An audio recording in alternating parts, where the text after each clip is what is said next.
and thank you for joining us on Future TV. I'm Linda Tamim, and these are today's top stories. Military experts launch an investigation into the car bombing which targeted Hezbollah in Baalbek and reveal the bomb contained explosives worth 50 kilograms. At least 13 people, including 2 children and a woman, are killed in new airstrikes on a rebel-held district of Syria's Aleppo.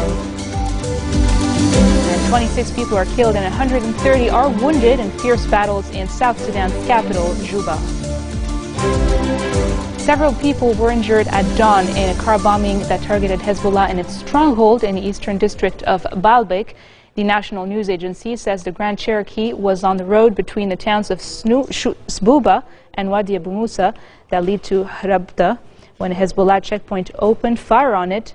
The driver then detonated the bomb, which investigators say is worth 50 kilograms of explosives. Reports say the car intended to target the Hezbollah center before it was stopped by the party's members at the checkpoint. The blast, which occurred about 2 kilometers away from the Hezbollah stronghold, caused multiple injuries, including party members and civilians. But Hezbollah's Al-Manar television denied there were casualties in the blast. The army is currently investigating into the incident.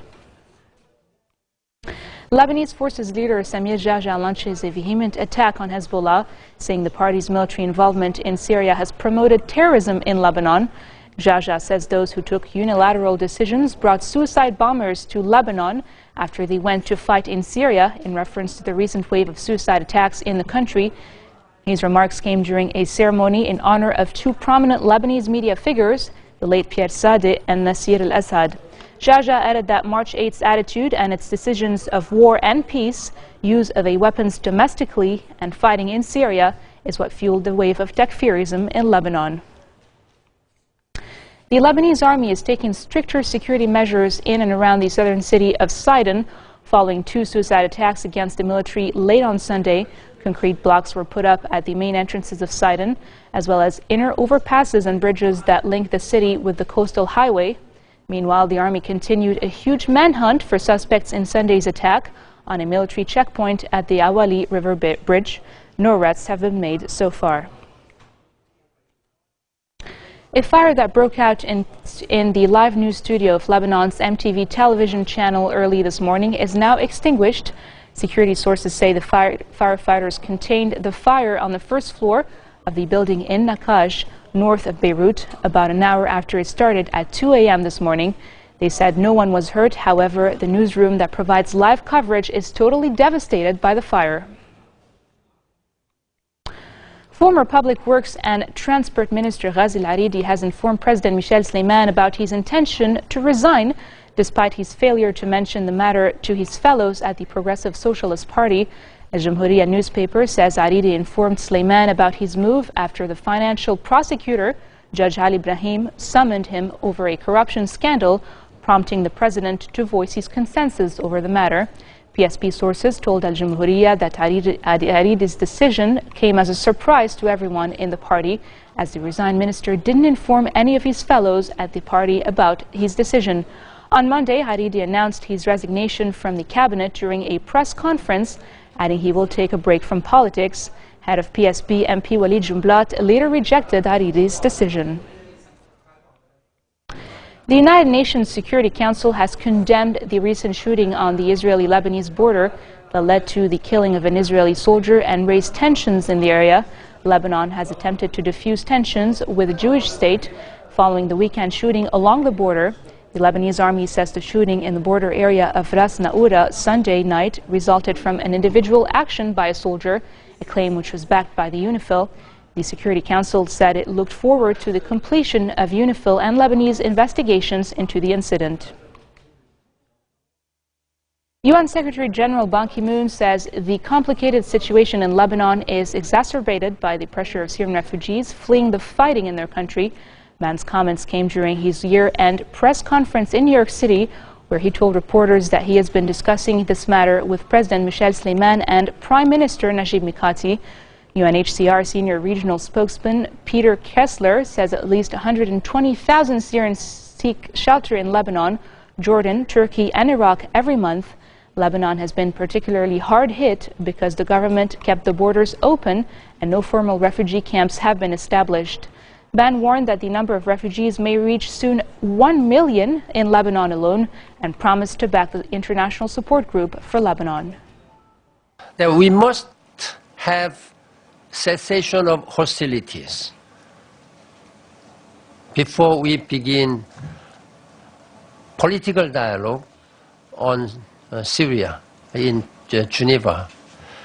We've been urging and appealing that there should be a humanitarian access and there should be cross-border humanitarian convoy. And most importantly, this fighting must stop. Fighting must stop. The humanitarian situation continues to worsen. We have started distributing winter aid to help people cope with the harsh conditions that are taking hold. We must also overcome the severe and chronic underfunding of the relief effort. The 2014 appeal for Syria, launched today in Geneva, is the biggest in the history of the United Nations. $6.5 billion to meet needs inside Syria and to help the more than 2 million people who have fled the country. I call for generous support, including at the President Conference I will convene on January 15th in Kuwait.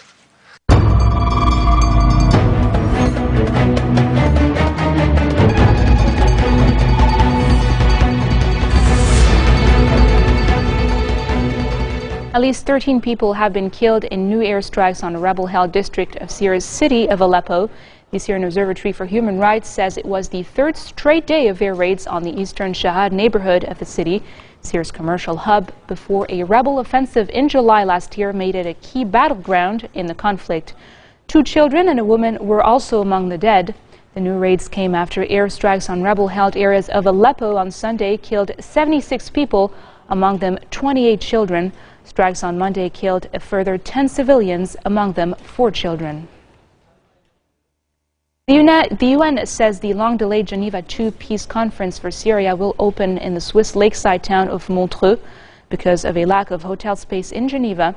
UN Secretary General Ban Ki-moon set January 22nd as the date for the talks last month, which have been repeatedly postponed since June. But Geneva will be the host of a luxury watch fair that will be taking place at the same time, as well as the meeting point for attendees of the global elite for the annual World Economic Forum in the Swiss ski resort of Davos. As a result, the city's hotels are fully booked, leading organizers to look for alternatives. The conference center at the Montreux Palace will only host the first day of high-level talks on January 22nd, hosted by Ban and including all invited country delegations. Negotiations between the 2 Syrian delegations and Brahimi will then continue at the UN's European headquarters in Geneva on January 24th.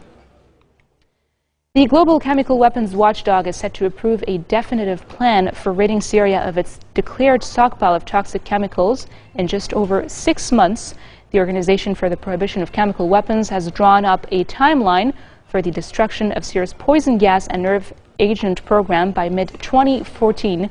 Members of the Executive Council of the OPCW were meeting at the organization's headquarters in The Hague to sign off on details of how exactly Syria's arsenal will be destroyed.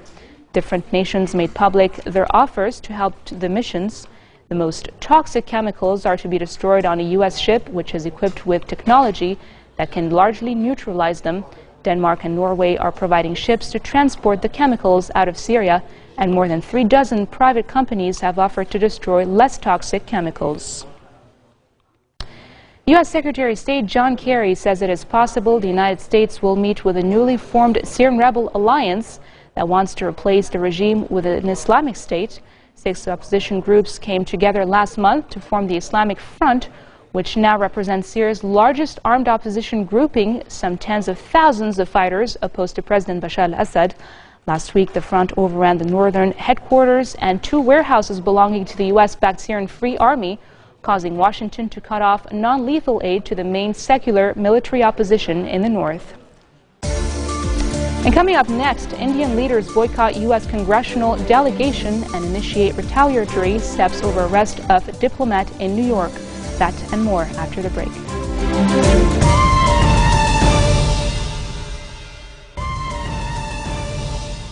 Welcome back.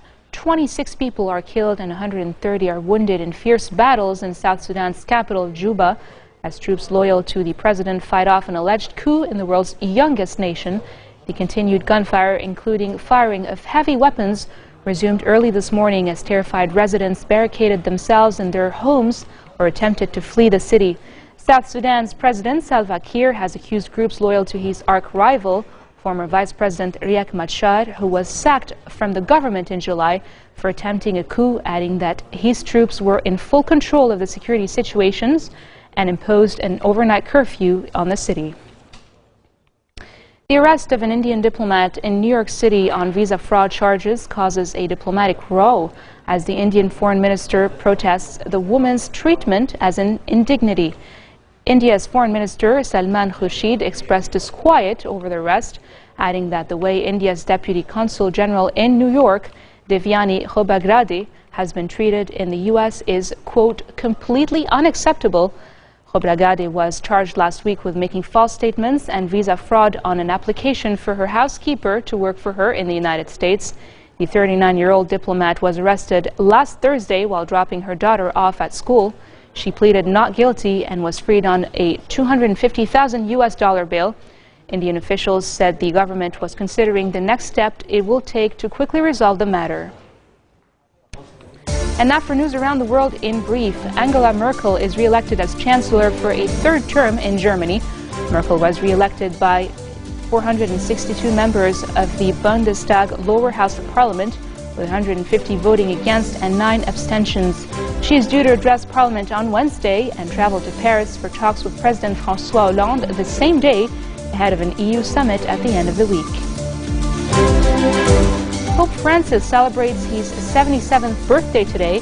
Francis already blew out the candles on his birthday cake presented to him over the weekend by children at the Vatican, but another present awaits him. His favorite Argentine soccer team, San Lorenzo, will give him a replica of their championship trophy. Ukraine's embattled President Viktor Yanukovych sought a multi-billion-dollar lifeline from Russia's Vladimir Putin that could relieve a brewing economic crisis but also stoke huge pro-EU protests rolling Kiev streets. The ex-Soviet nation of 46 million has been at the heart of a furious diplomatic tug of war since Yanukovych's shock decision last month to ditch a landmark EU partnership agreement and seek closer ties with its traditional master, Russia. What does every superstar actor want for his 50th birthday? Well, according to London's Madame Tussauds, it's a new wax figure.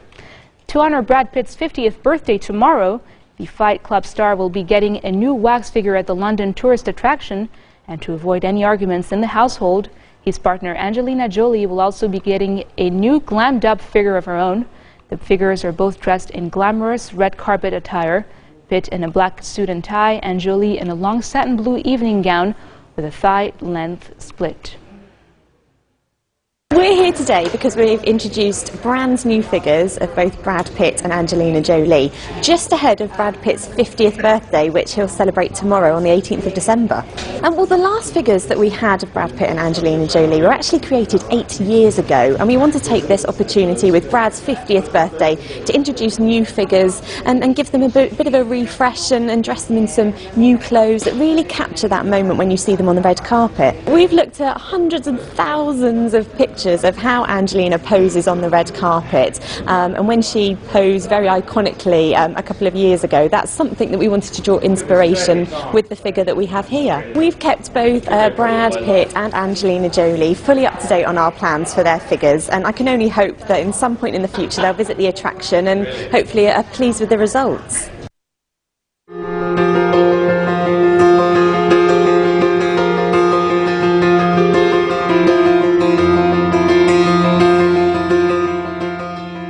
South Africa unveils a gigantic statue of anti-apartheid fighter Nelson Mandela to cheers and singing at the Union buildings in its capital.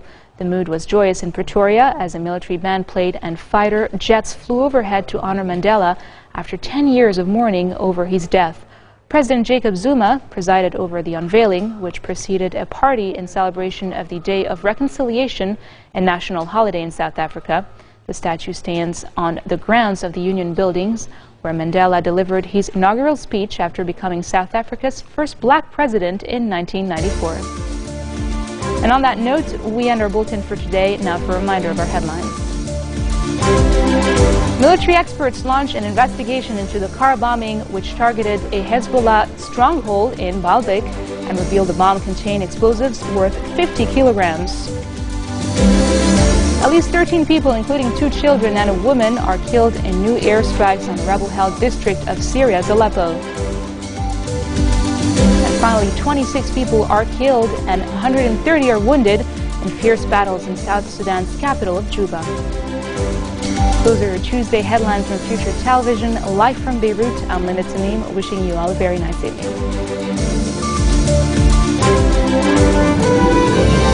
ولا يجوز أن نفسد في علاقاتنا التاريخية